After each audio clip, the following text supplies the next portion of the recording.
Hey guys, today I will show you how to import your Kraken transactions into TurboTax for tax season. So first what you need to do is sign in to your Kraken account. Once you're logged in, head to the reports section where all of your transaction history is stored.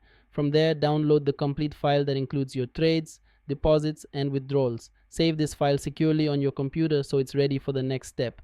Now open TurboTax and log into your account. Once inside, go to the investments and cryptocurrency section. Here you will see the option to import data. Click on import, then choose Kraken from the list of supported platforms. At this point, TurboTax will ask you to upload the file you downloaded from Kraken. Select the file from your device, upload it, and let TurboTax process the information. It will automatically categorize your transactions, including buys, sells, and transfers, and prepare them for your tax return. When the import finishes, carefully review all of the entries to make sure everything appears correct. If you notice something missing or incorrect, you can edit the details directly in TurboTax before finalizing your return. And that's it. Your Kraken transactions are now successfully imported into TurboTax to make filing much easier. Thanks for watching.